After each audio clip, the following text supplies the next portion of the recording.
Pardon the interruption, but I'm Pablo Torre. Tony, thank you for having me as your co-host today. I'm Tony Kornheiser. It's my way of keeping you out of my financial records. Yeah, that's an inside joke, kids. That's inside. It's increasingly to outside. Pablo's new life. Yeah, it's ever more outside, but I'm on it. I'm looking into things, Tony. I'm finding out about you. Welcome Every to day PTI. I find out. Most of it is lies. Welcome to PTI, boys and girls. Wilbon couldn't break the tape on the week, so here to do his job for him is our great friend and burgeoning internet folk hero, Mr. Pablo Torre. Big cheers for Pablo, and we begin today with last night's Buffalo win over Miami, 31-21. The spread was 11.5, so Miami covered.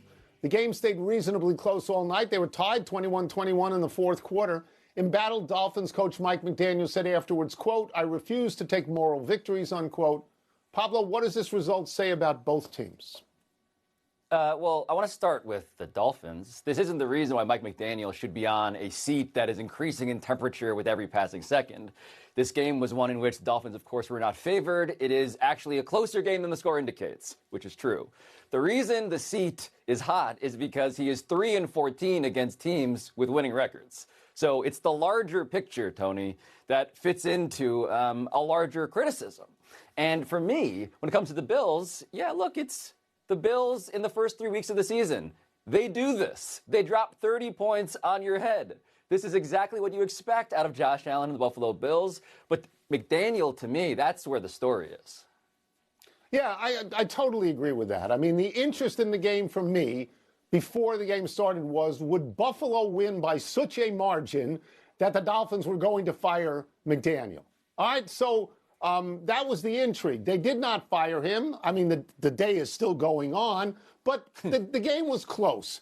Nominally, yes. The game was close. Here's where you and I will disagree. I never really thought that the Dolphins could win that game. And I go back to the first quarter when they took the opening kickoff and they went all the way down the field and they scored a touchdown. You went, wow.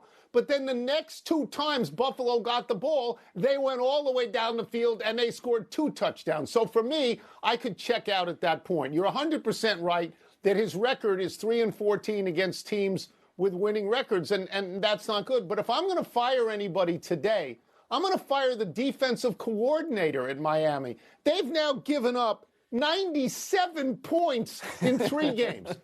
Buffalo was okay, just okay. They didn't have to be good because Miami isn't very good. The 3-14 record we've referenced already. Right. The coach at Buffalo is now 16-2 against Miami. Buffalo is now 11-0 in their last 11 division games in Buffalo. I think Miami is cooked. And here's a statistic that is relevant to me. Since the year 2000, 107 teams in the NFL, 117 rather, in the NFL have started out 0-3. One has made the playoffs. So I don't think the Dolphins can make the playoffs.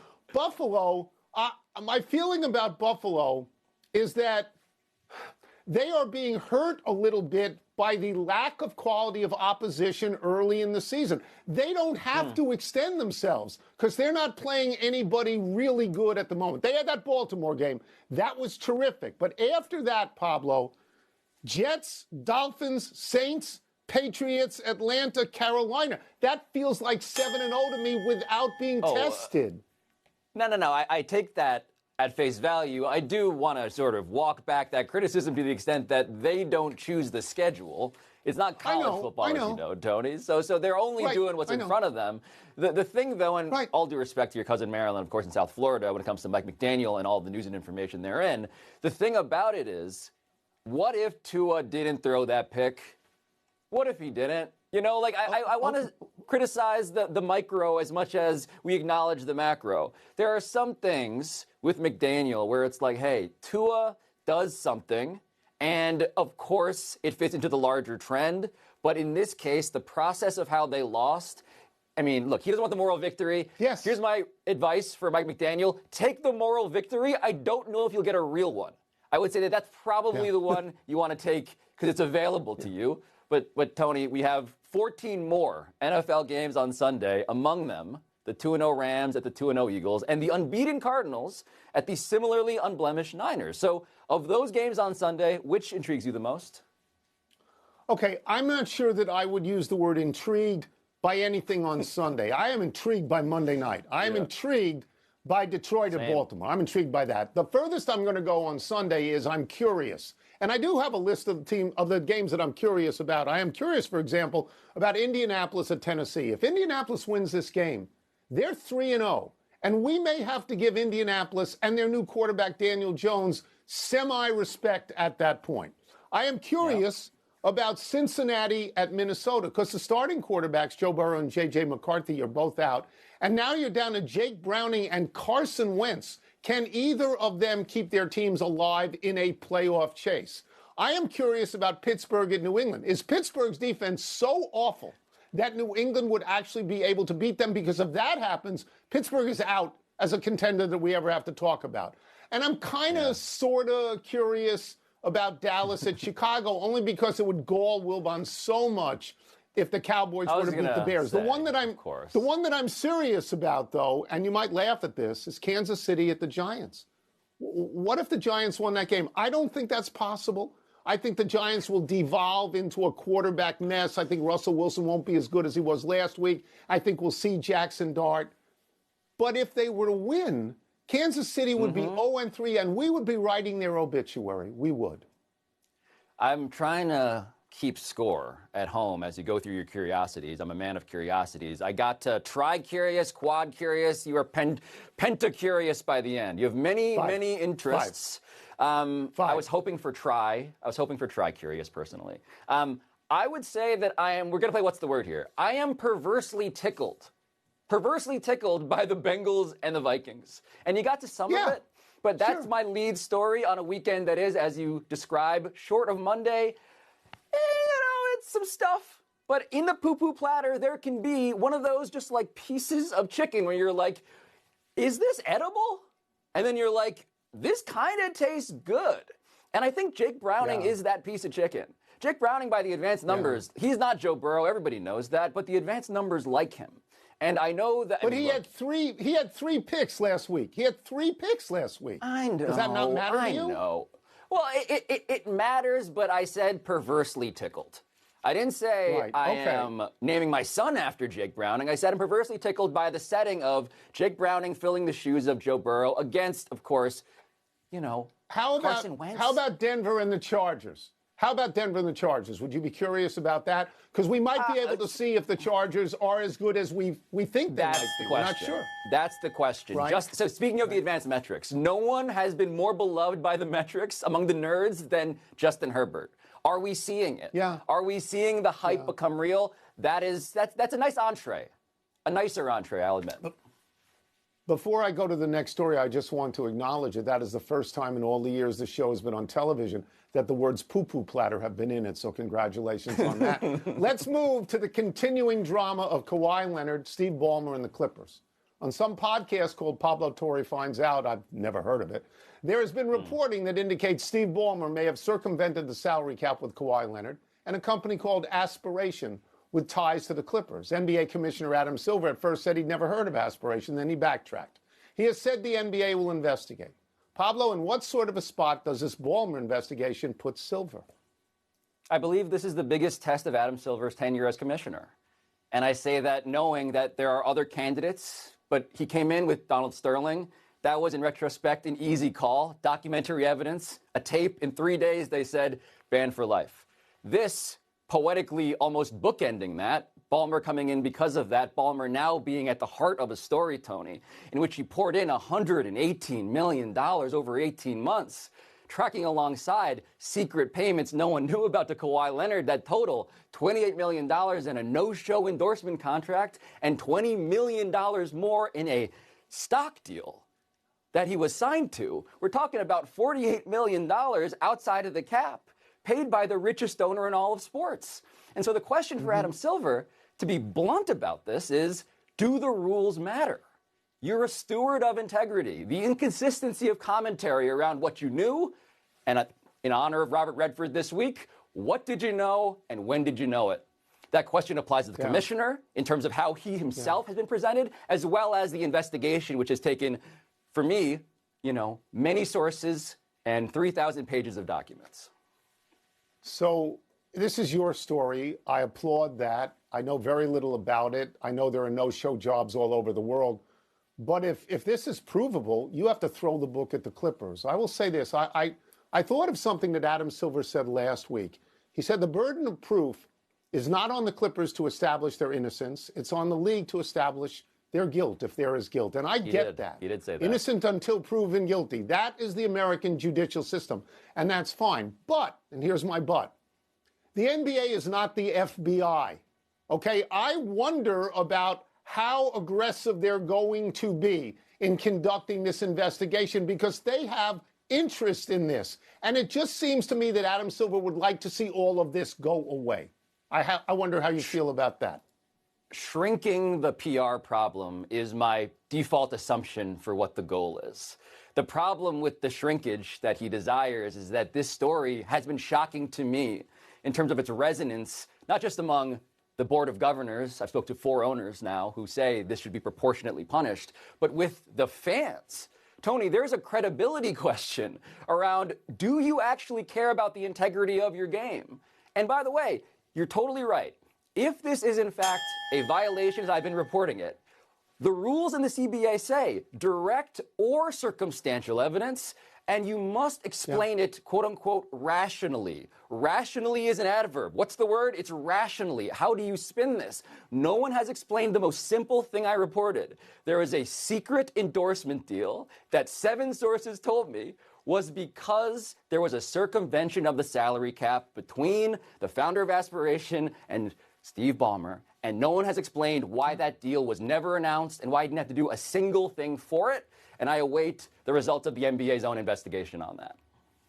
On the other hand, who wouldn't want a deal like that? A no-show job for millions of dollars. Let's take a break. Coming up, the Mariners and Astros start a huge series tonight. Which team will we be rooting for? And who is more likely to snag the final AL wildcard slot, the Red Sox or Guardians? Pablo, the NBA All-Star Game next year is at Steve Ballmer's arena. Is that in play for this? I mean, is there any doubt about that? I've heard that is an important consideration in the investigation, which is, again, not a judicial investigation, but just Mark.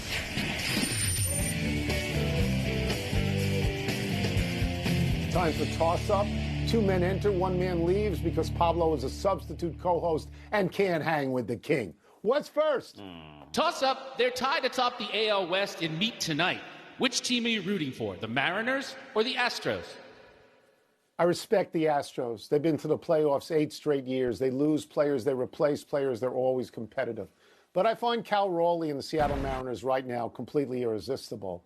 I mean, when has a catcher ever led the league in home runs and RBIs? He's got 56 and 118. He's 8 clear in home runs. He's 10 clear in RBI. And you know what I like when he hits a home run? I like when he carries the trident around in the dugout. I like that. We haven't talked about the Seattle Mariners much as a nation. We really haven't. The last time was in 2001 when they won 116 games. 2001 was the first year we started this show. It's an eternity ago. And you were in the 3rd grade. I was, I'm trying to do the math here, 2001, I was a sophomore in high school. I remember, no, you didn't have hair then either. My memory is sharp in some regards. Look, the Mariners, what they did in 01, to your larger point, I just wonder if it matters if they don't win it. I do. Like, that was the story of that team. You have the most wins in the regular season, and guess what? The Yankees come along, and I know what happened in my childhood from there. So, to me, the morality play here is the Astros, and maybe it's because I have fair play and alleged cheating on the brain. But to me, what's so impressive about this team is that it's so clear that they didn't need to cheat. This franchise is actually really incredible.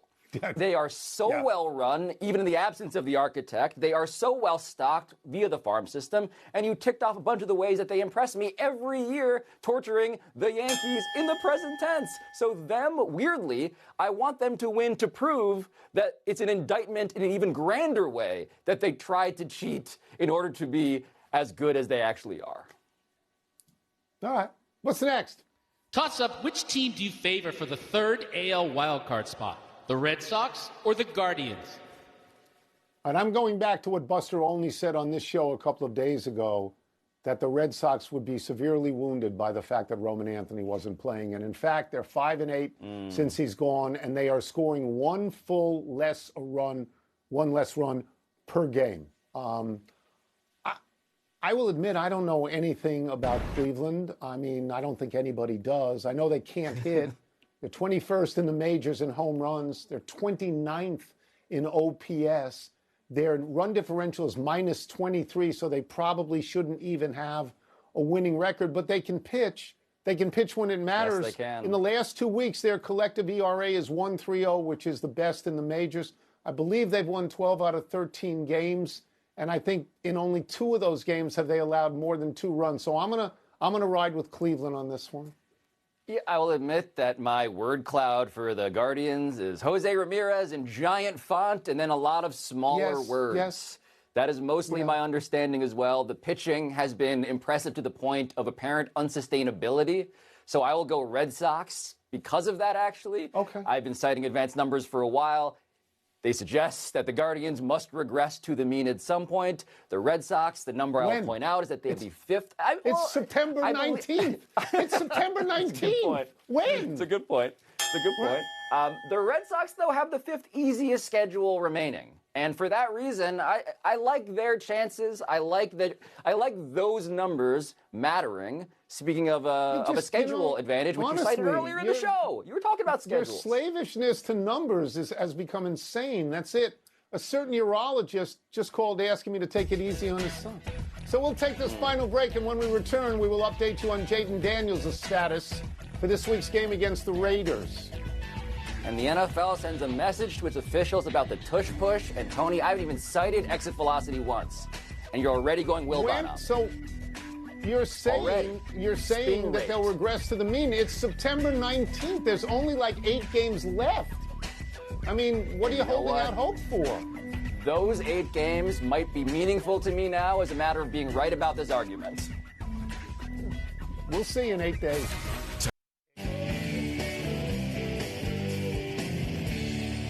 Happy time, people. Happy 27th birthday, Trae Young. Everybody knows that on draft night in 2018, the Atlanta Hawks drafted Luka Doncic with the 3rd pick and traded him to Dallas for the 5th pick, Trae Young.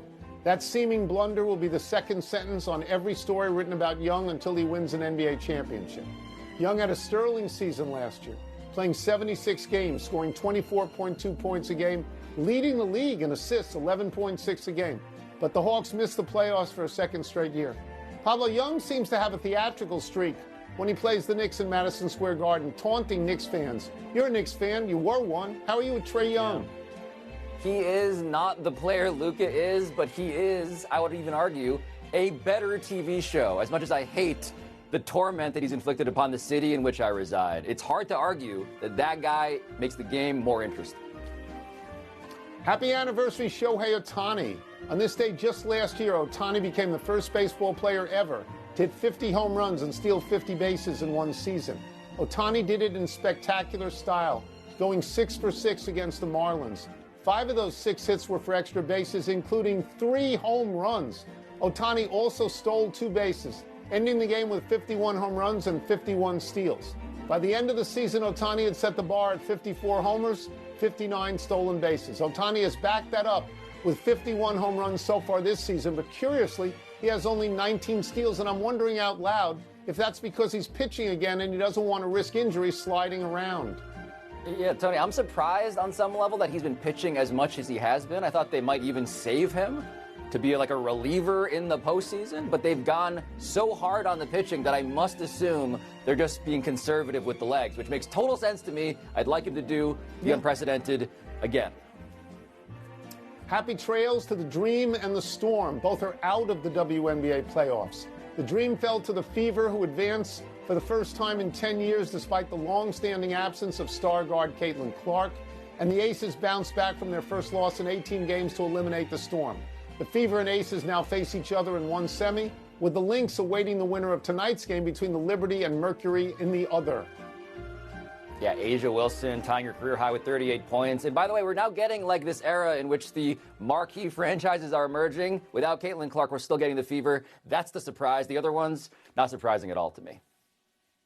One error, of course, it's Pablo's. The Red Sox have the 5th hardest schedule remaining, not the 5th easiest. Harvard? Meh. Well, let's go to the big finish. The NFL has reportedly instructed refs to call false starts on tush pushes. Is that significant? I guess. I don't really think they have a philosophy about this. They're just trying to not be embarrassed by it. Commanders quarterback Jaden Daniels is out, and quarterback Marcus Mariota will start Sunday versus the Raiders. How big a deal is that? Game's in Washington. It's against the Raiders. It's a beatable team, I think. Tyler Hero is undergoing surgery on his left foot. Will miss the start of the season. Is that significant? Yes, he is snake bitten, Tony, I believe, is the animal that I should mention there. Noah Lyles won his 4th consecutive world title in the 200 meters. Are you impressed? Yeah, he ran a 19.52. Look, this thing was 12 hours away, right? Nobody got to see it. It was like at the wrong time for us. He's a great runner. Last one, Clayton Kershaw's final regular season home start is tonight against the Giants. Your thoughts? He is one of the great left-handers you've ever seen. When not in the postseason, you're in the regular season. I salute him. Yeah, it's a great Dodger pitcher. The only lefty better than him is Sammy Koufax. We're out of time. We'll try and do better the next time. I'm Tony Kornheiser.